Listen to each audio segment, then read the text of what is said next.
Oi, tudo bom? No programa de hoje, uma pauta essencial: saúde mental e o papel do Estado na garantia desse direito. Vamos mostrar como esse tema impacta diretamente a vida da população e o que tem sido feito pelas políticas públicas. Você vai ver dados preocupantes sobre o aumento dos transtornos mentais em São José dos Campos, os desafios enfrentados por pacientes e familiares e como funciona o atendimento nos serviços públicos de saúde mental.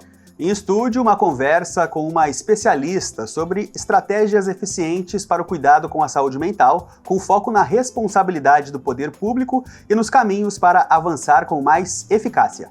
Também vamos mostrar iniciativas já implantadas aqui no município, como o atendimento em saúde mental nas escolas, projetos de escutativa e ações que integram saúde, assistência social e cultura.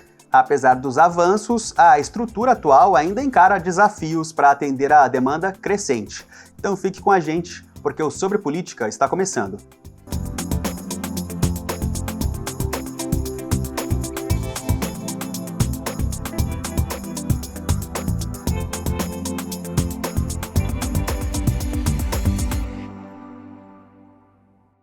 A saúde mental vem ganhando cada vez mais atenção como parte fundamental do bem-estar da população.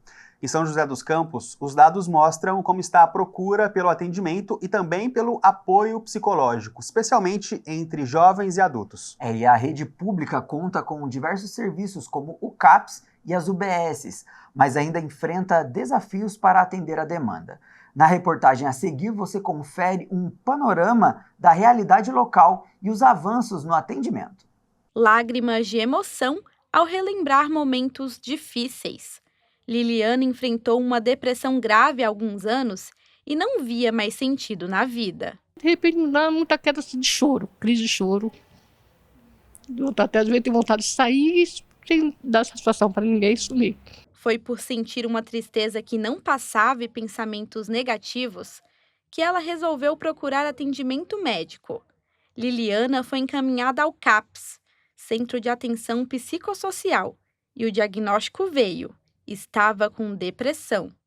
Passou por tratamento durante 4 anos e, com a ajuda dos remédios e do atendimento especializado, ela recebeu alta. Eu me senti muito bem, melhorou muito, porque a minha era muito recaída. Eu queria ou a fim de tirar a minha vida ou fazer coisa pior também. Mas graças a Deus eu estou bem. Segundo a Secretaria de Saúde, mais de 29 mil pacientes fazem tratamento na rede de saúde mental de São José dos Campos. O município conta com 6 unidades especializadas que oferecem serviços gratuitos para pessoas com sofrimento psíquico. São os atendimentos de psicoterapia individual ou psicoterapia em grupo, a avaliação médica e consulta médica e o acompanhamento, médico, e as oficinas terapêuticas e os grupos terapêuticos, que são oferecidos dentro do serviço de saúde mental, e o acompanhamento também familiar. E a preocupação com a saúde mental é uma realidade que vem aumentando no Brasil. De acordo com a Organização Mundial de Saúde, o Brasil é o país que mais tem casos de ansiedade no mundo. Cerca de 9,3% da população sofre com ansiedade, e a desigualdade social é um dos principais fatores que aumentam os casos de transtornos mentais. Muito desse aumento dos casos de ansiedade, essas pessoas relatando estarem cada vez mais ansiosas, ela está muito relacionada à desigualdade social do nosso país. Todos esses problemas econômicos que a gente tem enfrentado, eles vão contribuir para esse aumento da ansiedade, As famílias, elas estão ficando ansiosas e preocupadas porque elas não estão dando conta de pagar todas as contas. A ampliação dos serviços de saúde tem avançado, a exemplo dos CAPs, mas ainda há um longo caminho pela frente. De acordo com a psicóloga, o investimento em redes de apoio e o fortalecimento da saúde mental no ambiente de trabalho são passos cruciais para garantir o bem-estar emocional e social da população. Muitos trabalhadores estão se afastando por questão de saúde mental. Tanto é que o governo já está lançando algumas atualizações e algumas leis para começar a proteger mais os trabalhadores dentro das empresas e garantir que as empresas vão se adequar mais a uma condição mais humana, mais saudável para os trabalhadores. Para o vereador Sidney Campos, membro da Comissão de Saúde, após a pandemia, mais pessoas buscaram por tratamento de saúde mental. E a Câmara Municipal tem cobrado do poder público a ampliação desses atendimentos. Precisamos ampliar, principalmente pós a pandemia, a gente houve um número maior de pessoas do nosso município procurando esse tipo de serviço, então a gente tem que fazer a ampliação dos atendimentos à população, ampliar o cadastro, né, desses profissionais que cuidam aí da saúde mental, inclusive a Secretaria de Saúde está com o credenciamento aberto para que profissionais da área possam se credenciar e assim a gente possa ampliar o atendimento às pessoas que procuram esse serviço público. E ter acesso a esses serviços é essencial. Liliana é um exemplo disso. Ela reconhece a importância do tratamento psicológico gratuito e de qualidade na luta contra a depressão. Salvou a minha vida e eu acho que salvou a vida da família também, né? Porque se você está deprimida, tanto pode prejudicar a sua quanto pode prejudicar dos outros, né? Então, eu só tenho que agradecer ao CAPS. Não tem... Foi o melhor atendimento que eu tive lá. Em todos os tempos que eu passei lá, foi maravilhoso. Samuel, na medida em que cresce a busca pelo apoio psicológico, né, isso mostra também como o assunto é cada vez mais urgente, precisa mais da atenção de todos, nossa, do poder público, de todos envolvidos, né? E o interessante é ver que já existem ações do poder público que estão impactando positivamente a sociedade e tem tido bastante procura também, porque o engajamento da população também é importante para que a saúde mental seja tratada aí como saúde pública. Exatamente, é um assunto que está deixando de ser um tabu, né? A gente faz um rápido intervalo, daqui a pouquinho nós voltamos com o Sobre Política.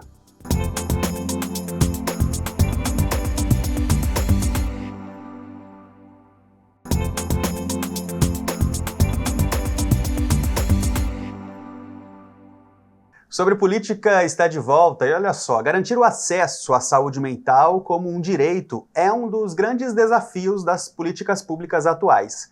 Mais do que atender em momentos de crise, é preciso também construir uma rede contínua de cuidado, prevenção e acolhimento. E agora a gente fala do papel do Estado nesse processo. Quais são os caminhos para a atuação mais eficiente, integrada e sensível às necessidades da população? Quem nos ajuda a entender isso tudo é a psicóloga Viviana Madison. Sejam bem-vindos. Muito obrigada, pessoal, mais uma vez para poder estar aqui. Esse é um papo muito interessante e super importante. É isso aí. Perfeito. Olha só. E, Viviana, pensando justamente nessa questão da relação entre o Estado e a saúde mental, é algo que passa por uma mudança de entendimento já há alguns anos, não é? Sim, até como a gente estava conversando há pouco, eu acho muito interessante quando a gente olha a linha histórica e as mudanças que vão acontecendo. Lá na década de 70, a gente tinha um hospital psiquiátrico como um lugar de exclusão, onde aquelas pessoas que estavam em surto, estavam fora daquilo que era considerado inadequado para a época, eram excluídas e eram mandadas para lá e muitas vezes nem eram realmente doentes. Fizeram algo socialmente que não era aceito e eram mandados para lá, para o hospital psiquiátrico. E aí, conforme foi a luta antimanicomial, foi dando um olhar de que aquilo não é saudável, não é um caminho que realmente as pessoas estão em tratamento. E quando a gente fala hoje de hospital psiquiátrico, por exemplo, as pessoas vão, normalmente quando estão em surto, para entrar numa estabilização e depois retornar para o meio social. Então não é mais como se fosse uma cadeia, que nem antigamente. Uhum. É um lugar onde realmente a pessoa está sendo tratada. E aí o Estado ele entra nesse papel muito importante para a promoção de saúde e trazer essa consciência de que é muito importante a gente cuidar não só do nosso corpo, mas também da nossa mente. Hoje, qual que é a principal diferença que a gente tem na visão social mesmo da saúde mental? Porque antigamente a gente tinha aquele problema, né? Um rapaz surtou no serviço, deu Sim. piripaque, né, no serviço. Mas hoje a gente entende que existe uma patologia para isso, que é o burnout. Uhum. Né? A gente evoluiu muito, não só como Estado, mas socialmente as pessoas já enxergam a saúde mental com outros olhos, né? Sim. Como tudo na ciência, a gente percebe que vem evoluindo, as pessoas estudam cada vez mais E a partir disso a gente vai percebendo o que realmente é algo disruptivo e o que é dentro do aceitável, o que está ali dentro da questão de saúde. Então, acho que o primeiro ponto, né, o DSM, que é o nosso livro que a gente utiliza como referência de doenças mentais, ele passa por sempre atualizações. Em 2022 foi publicado o DSM-5. E aí, dentro disso, a gente tem uma amplitude de quando a gente fala sobre saúde mental e de doenças. Então, por exemplo, burnout, ele é um termo que lá na década de 70 não existia.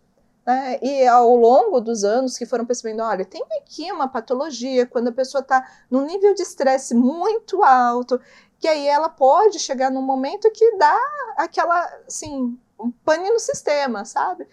Eu brinco que dá tela azul, aquele pá.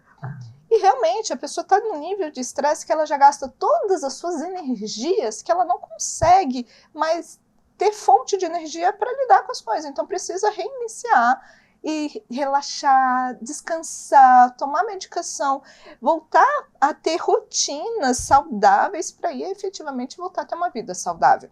Então, assim, acho que um dos aspectos, a evolução mesmo de estudos nessa área, e também a sociedade tem percebido que, assim, o corpo e a mente andam juntos. Sim. Então, quando a gente, às vezes, tem ali um sintoma no corpo, muitas vezes aquele sintoma não é só ali. Ele tem uma simbologia ou ele tem uma causa mental.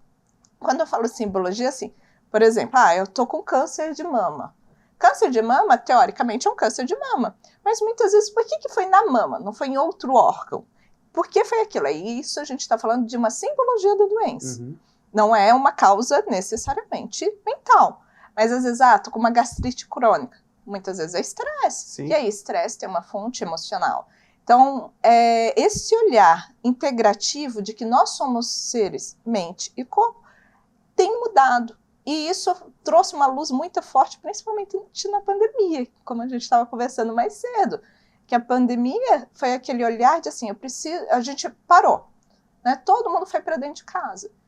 E muitas vezes, nessa coisa de estar em isolamento, a gente começa a olhar para a gente. Se a gente está bem, opa, uhul, tá tudo certo. Agora, se a gente não está bem, a gente percebe isso. E foi o que aconteceu. Intensifica Intensifica a nossa relação com a gente mesmo, né? Com a gente e com as nossas emoções próximas, né? Familiares. Sim. Tanto que também na pandemia houveram altos índices de divórcio. Sim. Acho que 2020 ou 2021, não me lembro, foi assim, o maior índice de divórcio em anos. Eu acho que foi recorde até, não foi? Acho que nem em anos, acho que foi o recorde assim, de divórcios. É interessante a gente falar a respeito disso, da percepção social, né, de questões que envolvem a saúde mental, porque a gente tem aqui também a participação da população sobre a política, o nosso famoso povo fala, né, o que as pessoas acham a respeito de assuntos assim, e a gente perguntou para as pessoas nas ruas como que eles veem questões que envolvem a saúde mental e como eles acham que as outras pessoas veem esse assunto também. Vamos conferir? Claro. Você acha que hoje as pessoas estão tendo muito problema de saúde mental? Nossa, muito. Principalmente os jovens, adultos, psicológico, tá tudo abalado. E por quê? Acho que pela correria, pela rotina, os problemas. E é tudo muito... Os problemas são sempre muito grandes e o apoio é sempre muito pequeno. Então sempre é bem complicado. Eu tenho um exemplo de mim mesmo. Eu tenho uns pequenos problemas de saúde mental. É mais por causa de muito contato com tela, pouco contato social, as pessoas saem menos, conversam menos pessoalmente. E eu acho que isso acaba trazendo muito problema mental, assim. Eu acho que questão familiar também, que tem muitos pais, isso eu admito, que acham isso meio que frescurinha, pelo meu ver. Frescurinha ou até tentar achar algum profissional, pois é um desafio bem grande, isso eu falo porque eu também faço psicólogo. As pessoas têm muita dificuldade em achar algum psicólogo, até um psiquiatra, pois a sociedade em si fala muito disso, sabe? Fala que, psicólogo só vai gente louca, e não é isso, isso é claramente um erro da sociedade em si. Gente, que interessante, né? Os jovens compartilharem a jornada e a percepção deles. E assim, eu não acho que hoje tá necessariamente mais. Eu acho que as pessoas hoje, elas se possibilitam a conversar mais sobre o tema. Antigamente era assim, era um divisor. Se você procura psicólogo e psiquiatra, você é louco, você vai pegar o trem de Barbacena, você vai lá para o hospital psiquiátrico e vai ficar isolado. Então era assim, ou você estava no hospital psiquiátrico ou você estava bem, né? Hoje a gente já entende que não é. Todo mundo tem aí algo emocional, ou naquela fase da vida, pontualmente, ou ao longo da vida, a gente às vezes pode ter algum tipo de transtorno que a gente carrega. Por exemplo, casos pontuais. Poxa, alguém que eu amo muito eu perdi. Gente, é natural a gente entrar num estado depressivo, porque nessa situação a gente acabou de perder, né? Tá em processo de luto. Então, muitas vezes, nesse processo, a gente precisa buscar recursos para lidar, porque não é fácil. Às vezes não, às vezes eu tenho TDAH. TDAH tem como a gente buscar recursos para viver melhor com essa patologia. E ao longo do tempo a gente viver mais saudavelmente. Então, assim, hoje o que eu percebo, a gente tem discutido mais isso, coisa que não se discutia no passado. Esse é um ponto. Outro ponto, as pessoas hoje buscam mais ajudas, elas entendem que esses recursos são necessários, entende que, assim, psicólogo, psiquiatra, é como um médico. Se a gente quebra a perna... fazer um acompanhamento, né? Por exemplo, se a gente quebra a perna, ninguém tem dúvida de ir no hospital. Hoje, as pessoas, quando fala de saúde mental, burnout, hoje ainda tem essa dúvida, metaforicamente, eu não sei se eu quebrei a perna, eu tenho que ir no médico. Mais ou menos isso, eu tô com burnout, eu não sei se eu preciso procurar um psicólogo. Tem uma invisibilidade aí, né? Ainda existe essas crenças e essas ideias que não deveria procurar. Mas as pessoas estão se abrindo mais a essa possibilidade, quebrando esse preconceito. Porque todos nós, sem exceção, nascemos com emoções. E a gente buscar recursos para lidar com elas é muito importante, em qualquer momento da vida. Perfeito. Viviana, a gente poderia estender esse papo por muito tempo, porque é um assunto muito amplo, né? Mas nosso tempo está acabando. Gostaria de agradecer a sua presença aqui no Sobre Política, mas já deixar o convite para uma próxima. Eu agradeço imensamente. É um tema que eu gosto muito. Eu acredito que é um tema muito importante das pessoas sempre buscarem recursos para lidarem com as emoções, porque a gente vem com esse pacotinho. E, gente, que está aí em casa, não deixe de se cuidar. Cuidar de si é um ato de amor. Muito obrigada, gente. Muito obrigado, Viviana. Perfeito. É isso aí, né? A gente tem que cuidar mesmo e o poder público também tem que estar atento a essas questões, porque saúde mental também é questão de saúde pública. Exatamente. Está se cuidando? Tô me cuidando, é isso aí. A gente vai continuar falando a respeito disso, sobre política, faz um rápido intervalo, já já a gente volta.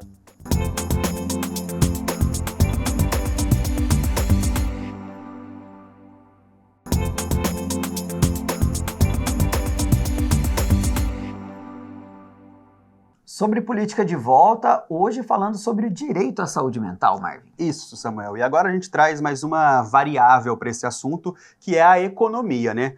Olha só, essas informações constam em um estudo da ONU, a Organização das Nações Unidas, chamado Economia Global do Burnout, Pobreza e Saúde Mental. Primeiro, um número bem abrangente que a gente vai mostrar, que é que 970 milhões de pessoas em todo o mundo sofrem algum transtorno mental. Os mais comuns deles, né? Depressão e ansiedade. No caso da depressão, representa 28,9% desse total e da ansiedade, 31%. Aqui tem outros, que é um número grande também, 40%, mas são vários pequenos diagnósticos, né? É importante a gente lembrar disso.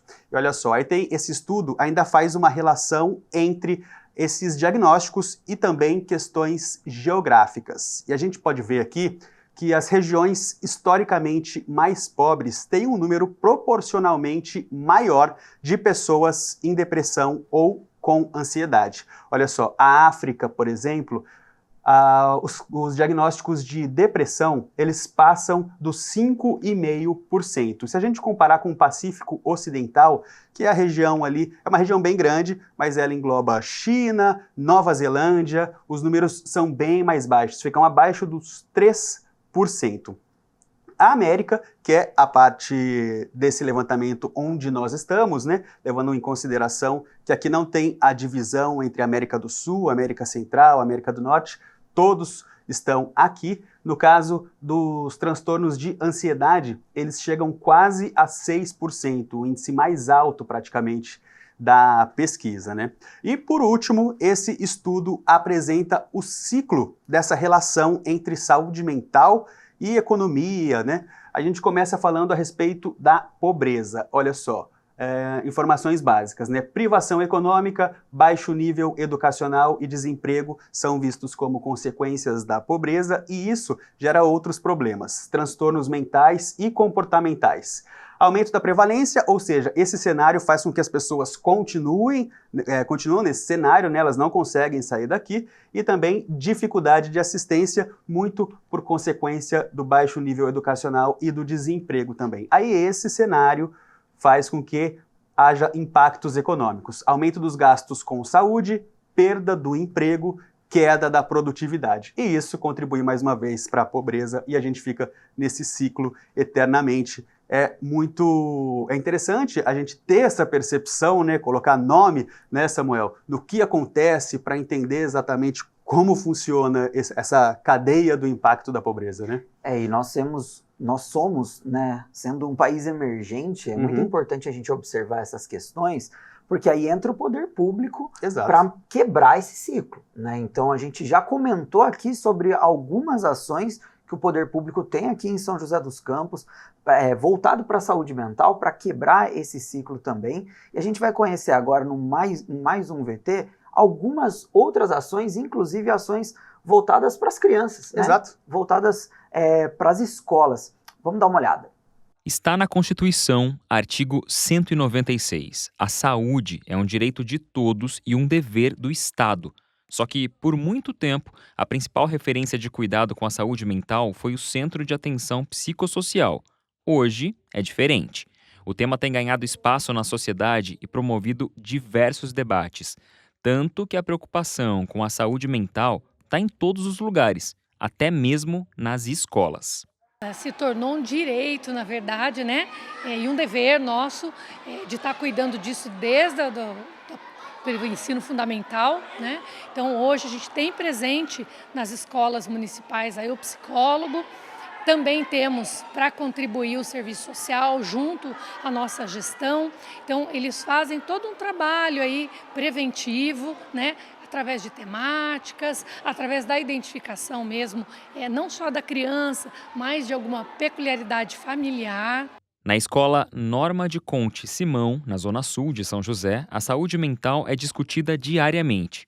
A presença de uma psicóloga contribui para o crescimento pessoal de todos.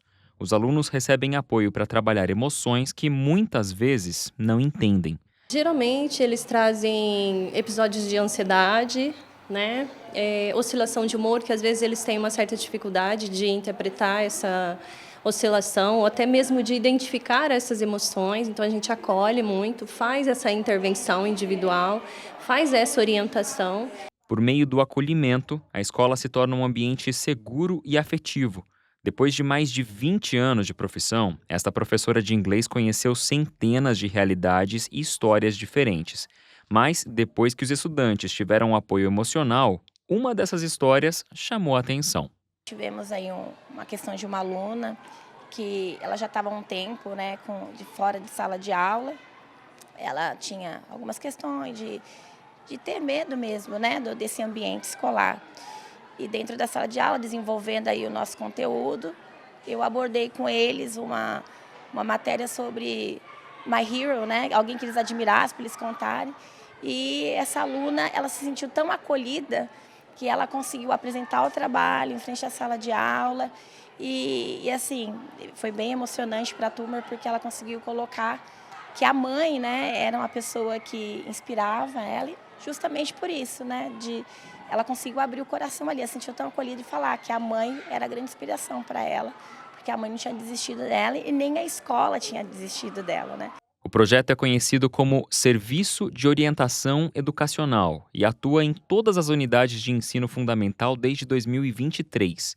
O objetivo é garantir um aprendizado íntegro e de qualidade a partir das competências socioemocionais. Geralmente a gente traz para eles, né, como que eles se vê, autoimagem, autoconfiança, a gente trabalha bastante isso, né? Porque a gente não pode esquecer que eles estão em desenvolvimento ainda. Então há muita dúvida ainda da forma de se perceber, de perceber o outro, de respeitar o outro, de ter empatia. A presença constante de profissionais da saúde nas escolas também é uma oportunidade para discutir temas complexos, presentes durante a fase de descoberta dos jovens, o que dá às atividades um caráter preventivo. Questões que iriam acontecer, né?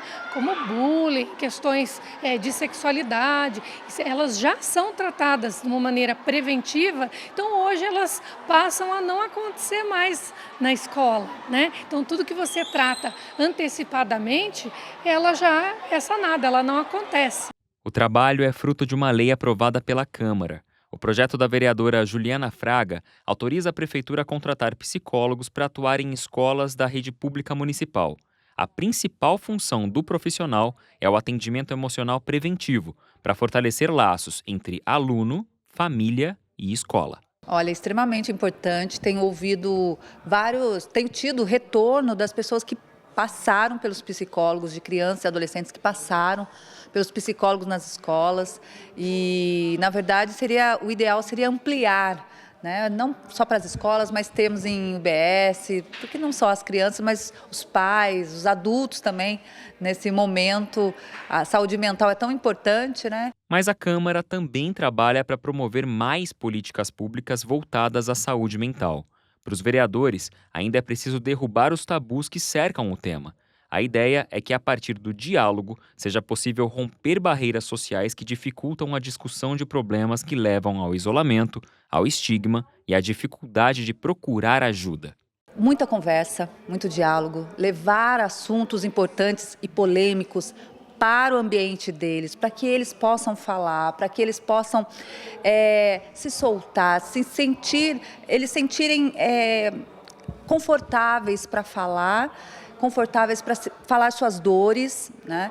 E isso trabalho tanto no coletivo quanto no individual. Então, às vezes, um trabalho coletivo é interessante porque ele começa a dar luz, começa a dar nome, começa a sentir vontade de falar, saber o que está acontecendo com ele, né? Nomear que ele está tendo alguma situação que ele não consegue falar, mas ele, estou com um problema, e aí ele busca ajuda. Pois é, Samuel, a gente vê que assuntos como esse, que é a base sobre política, na verdade, né? São sempre assuntos complexos que a gente tenta apresentar para as pessoas, para você aí em casa, todas as vertentes, tudo que envolve, né, problemas assim, e o que a gente precisa fazer, o que o Estado precisa fazer, o que a população precisa fazer, entender, para caminhar em direção à resolução, né?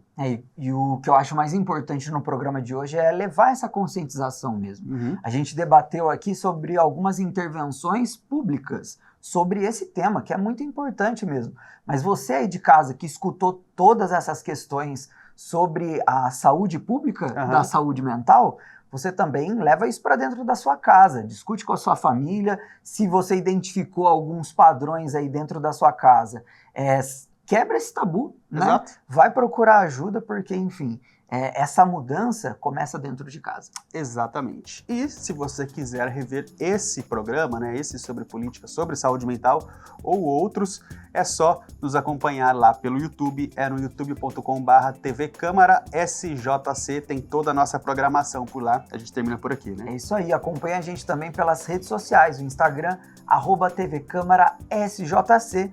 Nos vemos na semana que vem. Tchau, tchau.